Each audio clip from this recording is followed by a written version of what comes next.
Before we begin, imagine a quiet southern town in the spring of 1893. Pine trees stand still in the humid air. A railroad depot sits nearby, ordinary, unremarkable. And yet, newspapers across the United States would soon fix their attention on this place, carrying a name that would be repeated with fascination, confusion, and rumor. Alma Nunnemacher. Alma Nunnemacher was young, beautiful, and came from a wealthy and respected German-American family in Milwaukee. Newspapers described her as accomplished, intelligent, musical, and refined. She was fluent, well-educated, and admired within Milwaukee's German social circles. She had the bearing of someone whose future seemed already mapped. Comfort, security, marriage, within her class. During the winter season, she traveled with her parents to Pass Christian, Mississippi, a quiet resort town along the Gulf Coast, where affluent families escaped the northern cold. But Alma did not step into this story alone. There is another central figure whose name appears in every version of what followed: William Bradford Miller. According to the newspapers, Alma and Miller were involved in a serious relationship. Depending on the article, they were described as engaged, and in some reports, possibly already married. What is clear is that their relationship was emotionally intense and strongly opposed by her family. Before discussing William Bradford Miller in detail, it is important to understand that he was not the first man Alma had planned to marry. Before Miller entered her life, Alma had been engaged to another man, an engagement her parents did not approve of. German-language newspapers later identified this earlier fiancé as an Austrian baron who claimed wealth and noble status. Over time, those claims were questioned and eventually disproven. The fortune did not exist, and the title carried little substance. Once the deception became clear, the engagement was ended. Several newspapers would later describe Alma as romantic by nature, deeply idealistic, and emotionally affected by this earlier experience. That history shaped how the press interpreted her later decisions and relationships. William Bradford Miller followed her to Pass Christian. Miller was also from Milwaukee. He was educated, once considered respectable, but far less secure financially. Some papers described him as previously well-regarded and in good standing. Others painted him as unsettled and unreliable. Several articles noted his poor health, describing him as consumptive, frail, possibly suffering from tuberculosis. What remains consistent across the reporting is this: he loved Alma deeply. Well, that is at least the speculation. And her parents opposed the match. The objections varied depending on which newspaper you read.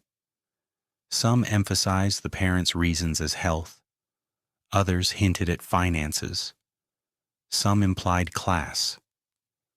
What is clear is that the engagement was not welcomed. Still, Alma and Miller remained engaged.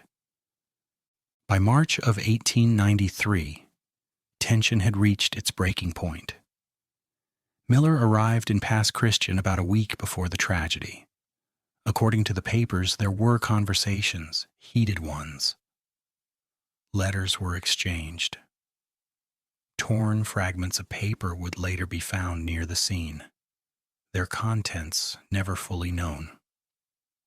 On a Friday afternoon after luncheon, Alma left the house. She did not return. Miller was also missing.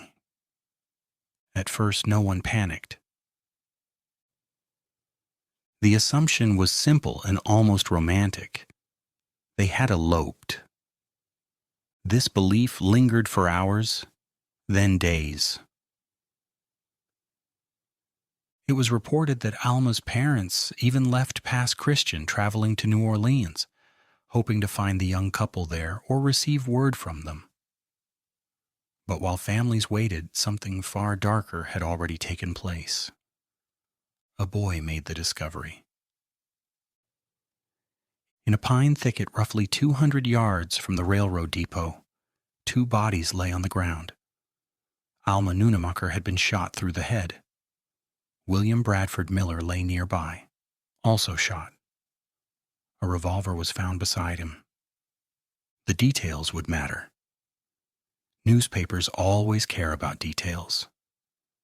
Alma was shot in the left temple. Miller had been shot behind the right ear. Death, the papers said, appeared to have been instantaneous. There were no signs of struggle, no theft. Alma's diamond rings were still on her fingers, glinting faintly in the light. Miller's watch and chain remained with him. Nearby, their hats had been placed carefully on a small tree. Gloves lay beneath. Order, deliberation, silence. The coroner's jury reached a conclusion that would echo through nearly every article that followed.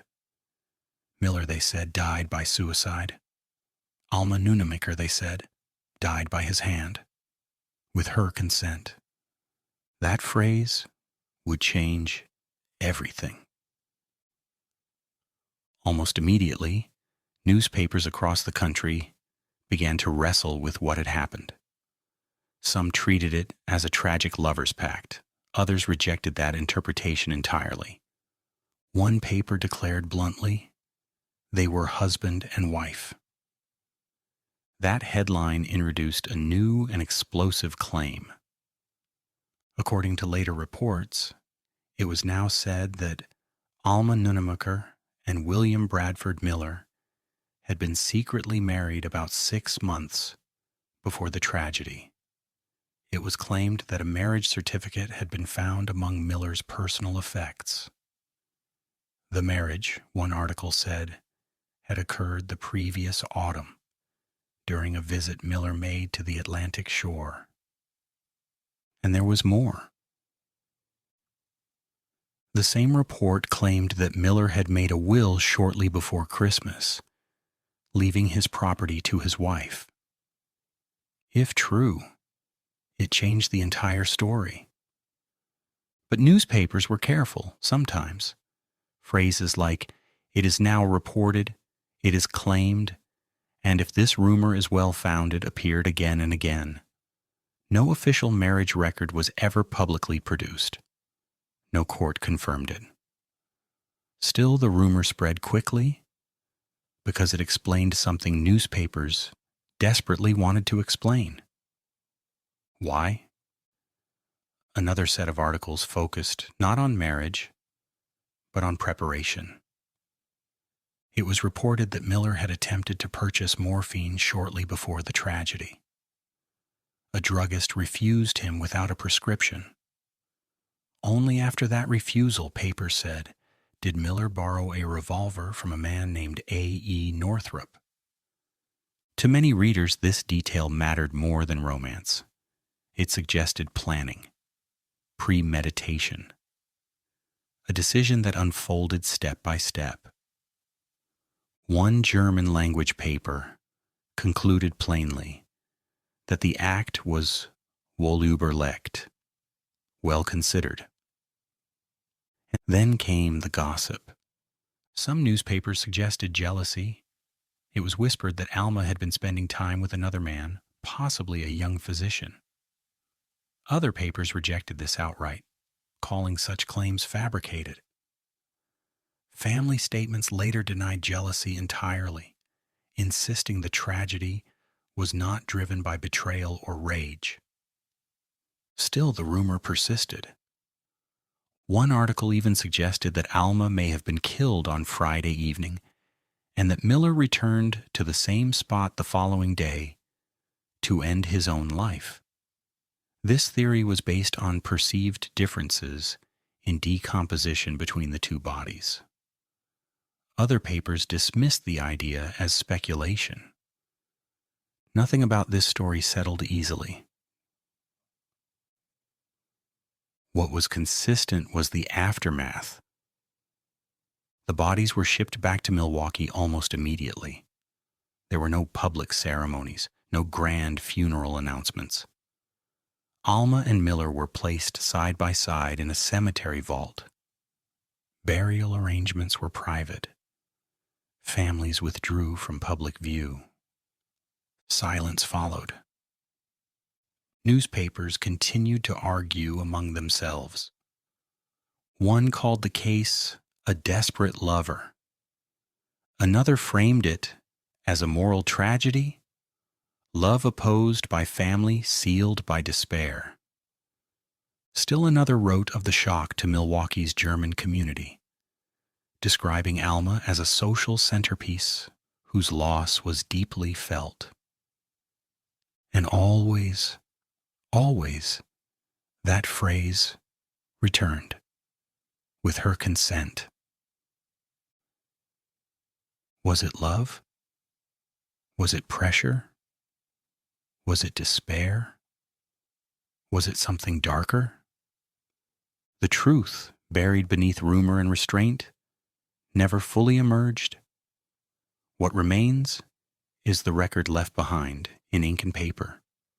Contradictory, emotional, unresolved. Alma Nunnemacher became more than a person. She became a symbol of youth, of expectation, of how easily a private life can become public property once tragedy strikes. And so when we read these articles today, more than a century later, we are not just reading about a death. We are reading about how stories were told, reshaped, and argued over, how fact blurred into gossip, how newspapers tried to make sense of silence. We are also looking at history. Thank you for stepping back in time with me and listening to a story that once filled newspaper columns and captured national attention. If this story drew you in, I invite you to explore more moments from history by watching the other videos on this channel.